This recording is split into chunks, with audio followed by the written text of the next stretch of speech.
안녕하세요. 대단히 반갑습니다. 수필 읽어주는 남자 자한형 이종수입니다. 이번 시간은 1003번째 시간으로 글을 잘 쓰는 방법이라는 방법 2라는 글을 읽어드리겠습니다. 예를 들어서 이 앞에 어머니들도 앉아 계시는데 아주 예쁜 어머니를 보고 저 꼴이 정말 아름다워 이렇게 말하면 되겠습니까? 밖으로 드러나는 형상을 가리키는 말이 모습, 모양이라는 말이 있죠. 가장 중립적인 뜻을 가진 뉘앙스를 가진 모양이죠. 모양, 그것보다 약간 더 긍정적인, 더 좋은 뜻을 가진 게 모습입니다. 모습, 저 어머니 모습이 참 고우셔. 모습이라는 단어에 상당히 긍정적인 의미가 담겨 있죠. 더 올라가면 뭐가 되죠? 자태, 천사처럼 고운 자태, 천사처럼 고운 꼴, 그러면 안 되죠. 이게 긍정적인 방향으로 가는 말의 무늬예요. 어휘의 무늬입니다. 똑같은 의미예요. 모양에서 부정적인 어휘가 뭐가 있습니까? 꼴, 저 꼴하고는, 노는 꼴하고는 꼴보다 조금 더 격렬적인 것은 뭐가 되죠? 꼬락서니, 그보다 최악이 뭐죠? 몰골, 베트콩 같은 몰골을 하고서 60년대, 70년대 유행하던 표현이에요. 몰골에서 자태에 이르기까지 제가 잘 모르는 어휘들도 중간에 있을 거예요. 아마 제가 대충 뽑아봐도 17개 정도가 있죠. 이 단어들을 이건 굉장히 쉬운 예인데 이것이 어떤 다른 어휘와 잘 어울린다는 것을 여러분들은 다 알죠. 아름다운 꼴 이건 없어요. 흉측한 자태 이것도 없습니다. 단어와 단어, 어휘와 어휘가 서로 어떻게 궁합이 맞는가를 여러분은 일상생활의 용례를 통해서 이미 알고 있어요. 그래서 이런 실수를 잘 하지 않죠. 그런데 외국인이 우리말을 처음 배울 때라면 잘못하면 아름다운 꼬락서니 이런 말을 할 수도 있겠죠. 실제로 외국어를 배울 때는 그런 일이 있습니다. 그때는 이제 여러분이 어떤 논술을 하거나 어떤 주제에 대한 여러분의 견해를 쓰거나 이럴 때는 참 표현이 단순해요. 나는 대학에서 학생들에게 경제학 교양 과목을 강의해 본 적이 있는데 리포트를 써오거나 필기시험 답안지를 보면 한쪽의 답안지 안에 똑같은 표현이 4번, 5번 등장하는 경우가 흔합니다. 얼마나 표현법을 모르면 똑같은 표현을 한 페이지 안에 4번, 5번 반복해서 쓰느냐는 거예요. 어휘가 부족해서 그래요. 같은 표현이 한 페이지에 안에 4번 나오면 벌써 찍었습니다. 평가하는 사람이 형편없군. 지금은 글을 좀 덜 씁니다만 글을 많이 쓸 때는 책으로 해서 30페이지, 40페이지가 지나가는 동안에 같은 표현이 나오면 이건 앞에 썼던 표현인데 하고 다시 찾아보고 나서 다른 표현을 써요. 그런데 어떤 다른 표현이 있는지를 모르면 쓸 수가 없죠. 그러니까 아주 단순하게 이것은 저것이다. 나는 이렇게 생각한다. 이렇게 계속 가는 거예요. 아주 따분합니다. 이런 거는 절대로 좋은 평가를 못 받아요. 그러니까 기본이 되는 것은 어휘를 늘려야 돼요. 우리말을 한다고 해서 다 많은 어휘를 알고 있는 것이 결코 아닙니다. 어휘를 늘리는 가장 좋은 방법이 뭐냐? 과외를 받느냐? 필요 없어요. 과외 같은 것은 있죠. 좋은 책, 우리말 어휘를 굉장히 풍부하고 정확하고 예쁘게 구사한 소설 이런 것을 옛날에 내가 학교에 다닐 때는 영어 사전을 다 외우면서 한 장씩 찢어가지고 씹어 먹는다는 그런 소문도 있었는데 멍청한 짓이죠. 일제시대 때부터 유행하는 건데 그게 그럴 필요 없습니다. 그냥 한 번 읽고 잊어먹고 또 한 번 읽고 잊어버리고 또 읽고 잊어버리고 계속 잊어버려요. 읽고 잊어버리고 외울 필요가 없습니다. 그렇게 읽다 보면 어느 순간인가 그 단어들이, 그 어휘들이 나의 것이 되어 있다는 것을 알게 되죠.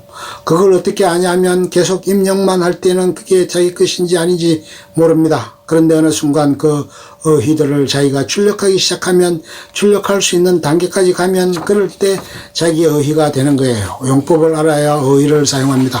단어를 외우면 소용이 없어요. 그래서 제가 권하는 책은 박경리 선생님이 쓰신 토지, 제가 지금까지 읽어본 책 중에서 우리말 어휘를 늘리는 데는 가장 훌륭하게 도움이 되는 책입니다.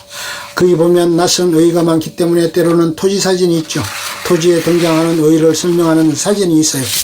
그것을 필요 없습니다. 그냥 뜻이 이해될 때까지 계속 반복해서 읽으면 사진을 찾아보지 않아도 그 단어가 혹은 그 표현이 어떤 뉘앙스를 가진 어떤 메시지를 지닌 표현이라는 것을 저절로 알게 돼요. 한 5번 읽어도 해석이 안 되는 단어, 이런 것은 사진을 한번 뒤져보면 좋겠죠. 제 1 권하고 싶은 책은 토지입니다. 토지 3부, 4부는 읽지 않아도 돼요. 1부, 2부만.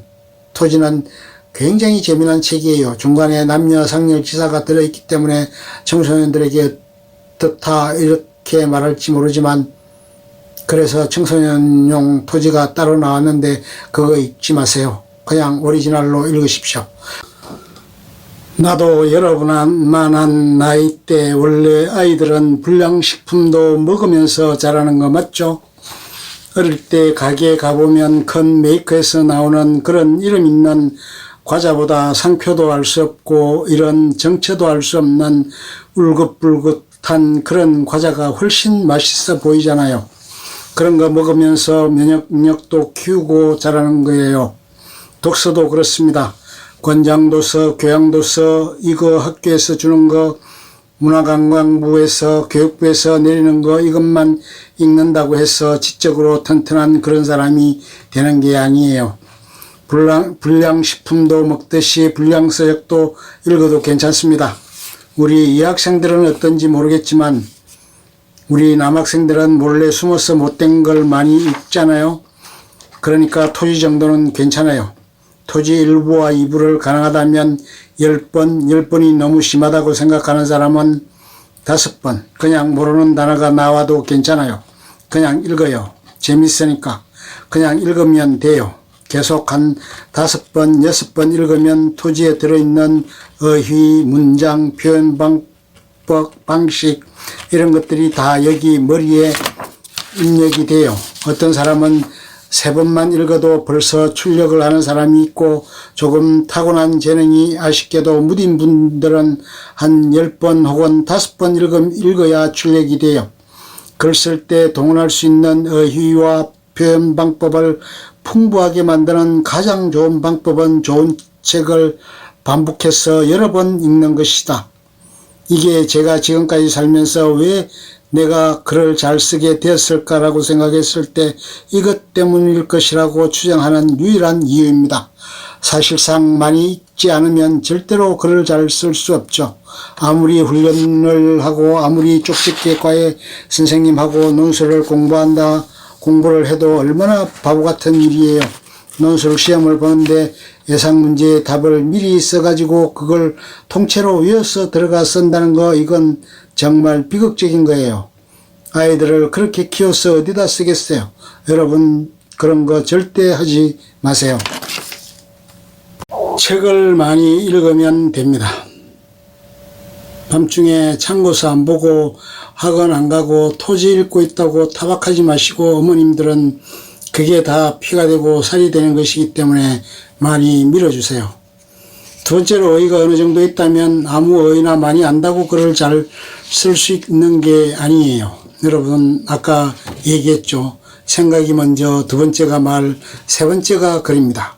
먼저 말이 있고 나중에 글이 생겼어요. 먼저 말을 배우고 나중에 글을 씁니다. 글은 짓는 게 아니에요. 생각을 말하는 대신 글로 옮기는 것이 글쓰기입니다. 그렇기 때문에 언제나 글에서도 기본이 되는 것이 말이지 글이 아니에요. 이걸 달리 표현하면 말에는 글말과 입말이 있는데, 글말은 종이에 써지는 말이고 입말은 우리가 하는 말입니다. 입말이 기본이고 글말은 그 기본을 옮긴 것에 불과해요. 그런데 우리가 종종 보면 아주 일상생활에서 쓰지 않는 문어체 문장을 쓰거나 이런 경우가 들어 있습니다. 그것은 말이 글의 지배를 받아서 그런 거예요. 좋은 글은 말하듯이 옮겨놓은 글이 가장 좋은 글입니다. 가장. 그러니까 이런 거죠. 우리가 말로는 하지 않는 단어, 말로는 쓰지 않는 표현, 이런 것을 글로 쓴 것은 엉터리예요. 여러분이 지금 우리가 쓰고 있는 말과 글이 얼마나 예쁘지 않고 좋은 글은요, 써놓고 읽어보면 듣기도 좋아요. 글 써놓으면 그럴듯한데 읽어보면 아주 어감이 나쁘고 그런 잘못된 글입니다. 여러분이 방송에서도 많이 들을 겁니다. 요즘 어떤 지식인이 나와가지고 이렇게 표현합니다. 아, 이것은 우리 사회가 더 발전되어지고 이렇게 말합니다. 우리 사회가 좀 더 발전되어지면 되어질 수 있는 문제라고 보입니다. 이렇게 얘기해요. 이것은 우리말이 아닙니다. 우리말에 발전되어지고라는 말은 없어요. 이것은 전부 일본어와 영어의 피동형 문장에서 넘어온 겁니다. 우리나라가 좀 더 발전하면 이렇게 표현해야죠. 우리나라가 좀 더 발전하면, 사회가 좀 더 발전하면 해결할 수 있는, 저절로 해결될 문제라고 저는 생각합니다. 이렇게 이야기해야 되는데 해결될 문제로 보입니다. 나는 없어요. 나는 내가 없어요. 내가 글쓰기에. 끝. 좋으면 좋아요, 구독, 알림 설정 눌러주세요. 감사합니다.